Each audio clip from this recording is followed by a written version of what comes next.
milkaa'inni akka paaswordii kompiitaraati. Nama lakkoofsa paaswordii sanaa beeku qofatu banee itti fayyadamuu danda'a. Kanaaf milkaa'uuf paaswordiin milkaa'inaa maali yoo jenne deebii isaa osoo hin ilaalin dura viidiyoo kana laayik gochuudhaan eegali. Akkasuma yuutuubii kana sabskiraayib gochuudhaan miseensa ta'e. Jalqabni milkaa'ina hundaa murteessuudha. Kana sammuutti qabadhu. Murtii xiqqaan bu'aa xiqqaa fida. Akkuma ibiddi xiqqoon ho'a xiqqoo nuuf kennu murtii malee ibiddi hin jiru. Ho'a barbaannu argachuuf ibiddi nu bira jira. Kuni kan argamu yoo dhugaadhaan barbaannee fi hawwine qofa. Kanaaf jalqabni wanti guddaa kamuu yeroo murteessine dhufa.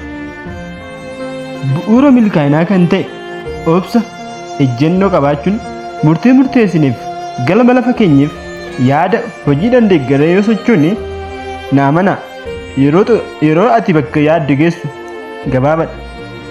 Ejjennoon nama harka hin laanneef lola eegalee keessatti hanga dhumaatti yoo diina isaa dura dhaabatte injifannoon nama ni dhufa. Yoo sodaatte garuu marsaa duraatti tapha keessa baata. Injifannoon wanti jedhamu hin yaadamu. Nama harka hin laanne bira yeroo kamuu moo malee mo'amuun hin jiru. Kanaaf isa yaadde murteessuuf hanga milkooftutti harka hin laatiin. Furtuu milkaa'inaa keessa kan biraa wanti ijoon abdiidhaan har'a yoo kuftee boru akka kaatu har'a yoo milkoofne boru akka milkoofte eeguudha. Kanaaf abdachuu qabda. Akkuma qote bulaan abdiidhaan sanyii qulqulluu manaa facaasee firii abdiidhaan eegu ati waan galma kee biraan si geessu facaaftee abdiidhaan bishaan obaasaa eeguun baay'ee barbaachisaadha. Egaa sanyii qulqulluu facaasee waan qulqulluu eegi.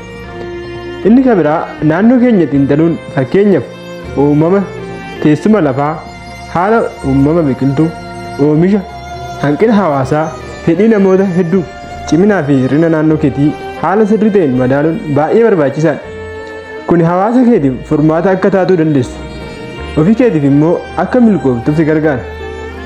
Yeroo irra deddeebiidhaan qormaanni si mudatu si jabeessuuf akka ta'e hubachuudhaan osoo abdii hin kutanne osoo imala kee addaan hin kunne jabaattee gara fuulduraatti deemuu qabda. The fittest is survival. Yeroo gaarii.